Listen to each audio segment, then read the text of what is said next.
Hello, World History. So, just a couple of announcements before we get started. Make sure your work is caught up. Any any grades after this coming Friday are going to be posted on the next 6 weeks. So I'm not going to be taking grades until till the very end on the 6 weeks. So you do have time to get your grade caught up if you're failing. I have contacted most of your parents if you are still failing, so make sure that you are getting on top of that.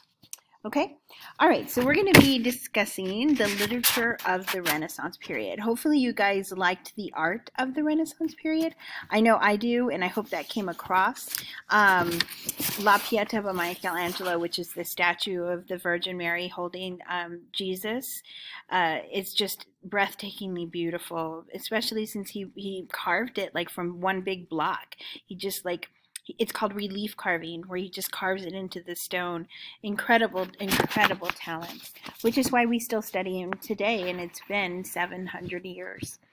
I'm sorry, not that long, 400 years, 500 years. All right, so the literature of the Renaissance is still with us today as well. As a matter of fact, you're going to have to read some of this in high school if you haven't already read some of it already. We're definitely going to be reading a piece from Chaucer. And it's just a small excerpt, but it's called A Knight's Tale. And if you've ever seen, there's a movie called A Knight's Tale. It was made in the 1990s, and it's kind of funny. It's not like a total period piece. They have like modern music in it, and the costumes are a little like they're not truly medieval, but it's a fun movie. Heath Ledger is in it, which he's dead now. He was in the Batman movies, and he died of a heroin overdose. But I got sidetracked. That's a good movie if you get to see it. It's loosely based on A Knight's Tale this by Chaucer. Okay, so you should have grabbed this at the door. So this is the graphic organizer and has a picture of a book. If you have not grabbed it, which I'm sure some of y'all didn't, get up now, walk to the door, and go get your graphic organizer. You're going to be filling this out as we go, and I will kind of give you a heads up when you should be writing stuff, okay? All right, so the literature of the Renaissance.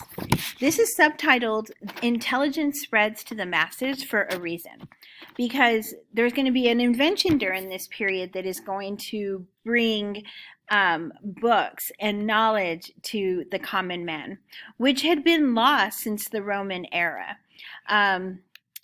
As we've been discussing in the Renaissance, it's this time of great learning, and people are like creating great works of art. And today we're going to be discussing the great works of literature that they produced. So it's really a stride forward for men in terms of knowledge and intelligence. But there's going to be things that contribute to this. All right. So let me move my video over here so I'm not in the way.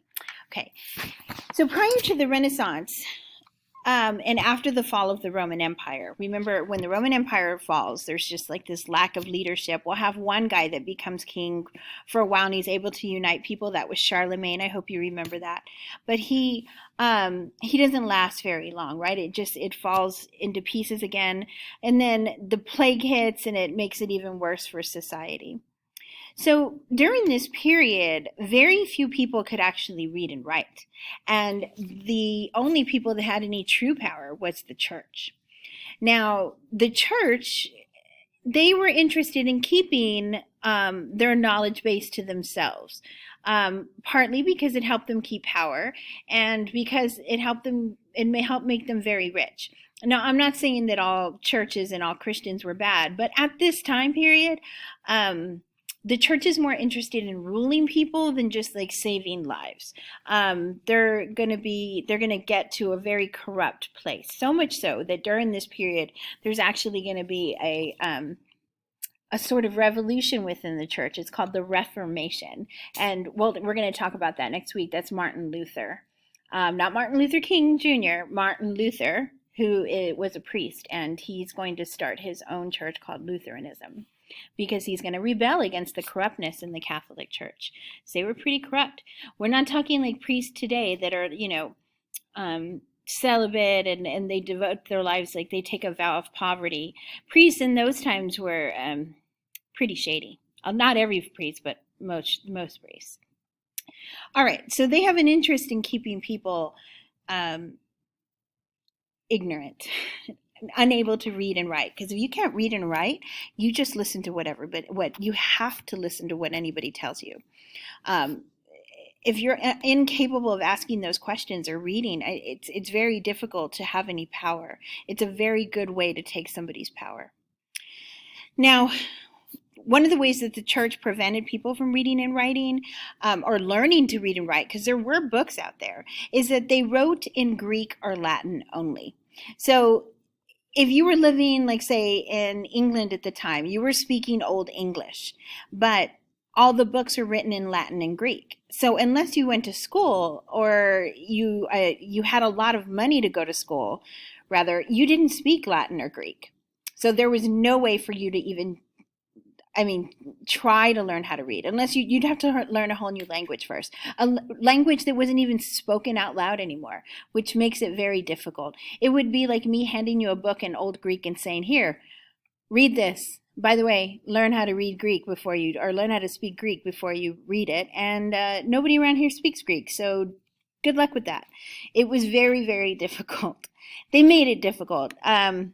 If they keep it this way, then the church stays in power and only the wealthy have the knowledge to actually read, and it makes them feel better about themselves. They're like, ooh, we're upper class and we can read, and you can't. That means you're lower class. During this period, if you were a peasant, you weren't even allowed to wear certain clothing. There was like laws saying that you could only wear the scratchiest clothing. It was terrible. Like they definitely kept people separated. So everything was in Latin. They would write, people would go to church and hear sermons in Latin. Did they mean anything to them? No, they didn't. So few people actually, they didn't understand this. Latin was the language of the Romans, and the Romans had been gone for 1,000 years, and yet they're still only reading and writing in Latin. So under your box where it says writing before the Renaissance, what should it be like? You should at least say it was only in Greek and Latin. So hard to understand, and very few people could read it. Another thing that made these books, on top of the fact that they were written in Greek and Latin, they were also pretty rare.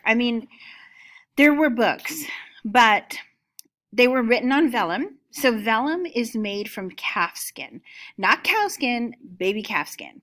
They have to make it from baby calf skin because it's more stretchable and they can treat it well. So it takes a baby calf to make the paper. That means it's going to be pretty rare. And then once they get the paper, all the books are handwritten. It's not like they have a copier the way that we do. Some man would literally have to sit there with an ink, like a quill, which is just a feather with a point on it, and a little pot of ink, and write all of these books out. Can you imagine trying to write a 300-page book yourself? It would take you forever. But there were priests, and this is what their job was. They were like the scribes in Egypt. Their only job was to write things down. So everything had to be handwritten, and all the images were hand drawn. As historians, you can actually, there are specific manuscripts that have like a similar artist in each one, and there's historians that all they do is study the artist that create the hand drawings in these works, because they're like pieces of art. You can't erase. You can't if you make a mistake, you have to start all over again. So these books are amazing things to study. You can definitely still see them. They're still around. The common person wouldn't be able to see them. Like, you have to be in a sealed room, and usually you have to wear white gloves so that the oils from your skin doesn't get on the vellum, because it can actually start to decompose it. So if you get to see one, it's really, really cool. So they were very expensive, obviously, because they were hard to make, right? They had to come from cow's skin, and it took handwriting. It took forever to make them, so they were expensive. So only the wealthy could buy them, and only the church had them, right? So writing before the Renaissance is going to be in Greek and Latin. It's going to be on vellum, and it's going to be handwritten, which means that it's going to be very hard to get, okay? So that's what you're going to have in your box here. Very hard to get. The common person couldn't get it. But then this amazing thing happened. And I should say the Chinese were already doing this, but it finally comes to Europe. And that is, we get the printing press. And it is invented by this man named Johann Gutenberg. He was German. Well, it wasn't called Germany at the time, but it's from the area that we now know as Germany. And like I said, the Chinese were doing this. Now, what he did was he created movable type. So I'm going to show you a picture of it because it's hard to explain. So I'm going to exit here real quick and just show you a picture of what it looks like. Okay, so see this type here? So he would have a big wooden board like this, and then he would put in the different letters, or he even had whole words, and he would be able to print one sheet at a time. Now that may seem like it takes forever, like it would take a long time, but imagine that going from printing one whole sheet at a time from handwriting. This really, really is going to change the way things worked. Now, the Chinese were doing this but with big blocks of wood, but they didn't have the movable type. So Johann Gutenberg, he creates these pieces that are actually removable. So you can take them out and then you can put new words in, or you can put new letters or numbers. So he makes it very simple. The Chinese would take big blocks and then they would actually carve like the writing for one page into it. So they would do a carving and then print it, as where Johann Gutenberg created these little pieces that you can just slide in and out. Very, very, it's like he fine-tuned the Chinese invention and just made it much more usable, like the assembly line, right? It just made everything greater. Now, there are, at the time, so the first thing that they're going to print is Bibles, naturally, right? The church is in charge, and the church is going to be the one that has the most power. So they're going to print Bibles first. Gutenberg himself, I believe, printed about 180 Bibles. They would have been printed on vellum at the time, which is the calf skin. I know that only 49 exist today in the world, and I think there's 11 copies in the United States, and one of them is actually at the University of Texas at Austin. The one at UT in Austin is printed on paper, though. The Library of Congress in Washington, D.C. has one that's actually, and it's complete, is printed on the vellum, which is the calf skin. But UT Austin has one that Gutenberg printed on paper. And they've actually put it on their website, their library website. So if you wanted to look at it, you could actually go page by page and look at it.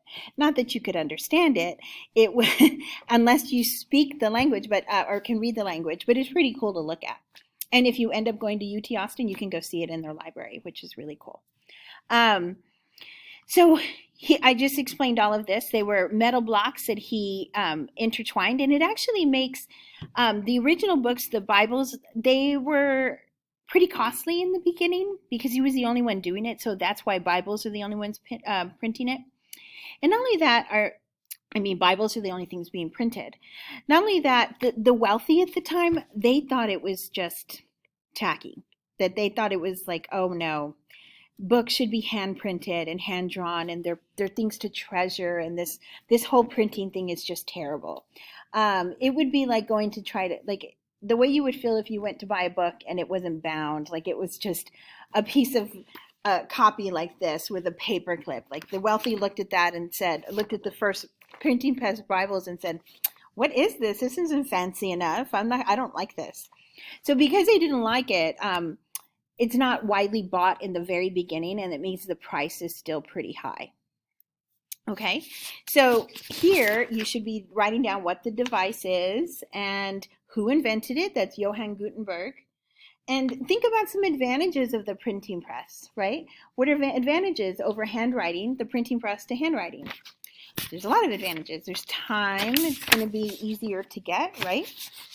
Okay, now, even though the wealthy didn't like the printing press, this is going to be a revolution for poor people. Now, remember, most of them couldn't read and write, but if you really wanted to learn to read, you could do it without a teacher. It would just be harder. But if you're trying to learn to read in a language that you're not even familiar with, that makes it even like doubly harder. So when books are first started to be printed in vernacular, that's this word right here, that is going to make it much more available to poor people. Now, what vernacular is like the everyday language of people. Um, For instance, there are over 180 types of Englishes spoken around the world. There's actually like Indian English is different than US English. If you've ever heard a Scottish person speak English, you may not even understand what they're saying. English can be different in different countries. So in the United States, we have vernaculars. We are US English. But even within the United States, there's different types of English, right? If you're in the South, um, things are very different. Like if you're in the South, you're going to call all sodas Coke, right? And if you're in the Midwest, you're not going to even, if you're up in Minnesota, you don't even call it soda, you call it pop. So that's vernacular. It's the difference like in the slang or the difference in everyday language. Teenagers have a different vernacular than adults do. Now, what Gutenberg and the way the press revolutionized the way people got in information is because he started to print books in vernacular. So it made it easy for people to learn how to read it because they were already speaking it. And they did have some knowledge of the alphabet. So it is going to create a huge population of people that could read and write when they couldn't before. And the first thing they're going to want is Bibles. They want Bibles because Christianity is at their center of their life, because that's who was in power and that's what ran everything. So they want Bibles, and then they're going to want religious text in vernacular, because remember, just like with the Renaissance painting, you know how it always had religious themed? The people are going to be afraid to go outside of the religious themes for a very long time. They're afraid of being called heretics and being tortured by the church, which they did do, right? But eventually, local stories will become written or printed on the printing press, and they're going to become really popular. And it's going to be like the first novels. For you readers out there, can you imagine life without like a great science fiction series or a great romance novel, whatever you're into reading? I know I'm a voracious reader. I can't imagine life without books. And this is the first time in history that books are going to become, well, since Greek and Roman era, that books are going to become popular for the modern guy, for the poor person. So here are some well-known vernacular works. So you should be down here at the book part now. First, you're going to describe what vernacular is, and now you're going to write down what the well-known works are. So the first one is called The Song of Roland, and this is actually a story about a French knight. It's a French story, and Roland was actually the nephew of Charlemagne, that king that I told you that was the first to unite the Franks after the Roman Empire. So he was a very powerful guy. So Roland was his nephew, and apparently his favorite nephew, and he was very great in battle. Like, he was this really great soldier, and that's what the story is about. And the French are very attached to this. You have to read this in school if you're in France. We don't read it here. If you take literature in college, you will have to read it. Now, Beowulf, everyone's going to read. If you take literature in your senior year, English literature, you all have to read Beowulf. I will never forget Beowulf. It gave me nightmares when I was in high school. There's a monster in it called Grendel that just disturbed me. I don't know why, but I used to go to bed at night and dream that Grendel was chasing me. So Beowulf is actually a Celtic and Saxon and Celtic traditional story. So that comes from England. That's why you read it in your senior year when you're studying English literature. And then I'm pretty sure you guys have heard of Dante's Divine Comedy. That's the third one. Our idea of what we know of hell, a lot of that comes from this piece of work. So the Divine Comedy, it actually, one part of it talks about how they're going through hell, and there's 7 layers of hell. And this idea of like the burning and the fire in hell, this comes from Dante. Although there was oral traditions about it before, but really like the way that we picture hell in our mind, the modern way, or the modern Christian's way of the way we think of hell, it comes from Dante. It's the book. It doesn't, because the Bible doesn't necessarily describe it the way that Dante did, but we take those images from Dante's work because his work was so powerful. He was a great writer. And it definitely stayed with us. And I'm not sure if you read it in high school, but you will probably definitely read it in college. Most definitely, if you're going to take any sort of literature course, especially like a world literature course, you're definitely going to read it. All right, so now we should be at the end of your graphic organizer. And I want you to just answer these questions, like what were the impacts of writing in vernacular? Meaning, how did it change from writing from just Greek and Latin? How did writing in the common language of people change the way books were consumed? And then it says, how did the three texts change the culture of Europe? So think about it. How these texts that were really popular and people loved to read, they were like the novels of our time. It would be like Star Wars for today. How did they change the culture for Europe at the time? All right. So once you're done with that, you guys are going to have 2 days to do this. You're going to have today to do your graphic organizer. And then I want you to find a partner. No more than 2. Don't do 3 or 4s because y'all never work well on 3 and 4s. Or you can work by yourself. And what you're going to do is you're going to read an excerpt of A Knight's Tale. One is going to be in Old English, and one is going to be in Modern English. There is also an excerpt of the Canterbury Tales, which you're going to have to read as well. I think you read this your sophomore year, but it's just an excerpt. And then you're going to answer these questions here about the readings, comparing the Old English to the New English. And I think you're going to be surprised at how these stories are still relevant today. Not necessarily relevant in that we're going to fight in this way, or we're going to, behave in the way that the characters do, but relevant because we still are very enamored with stories that take place during this period, and we can still find them pretty interesting, right?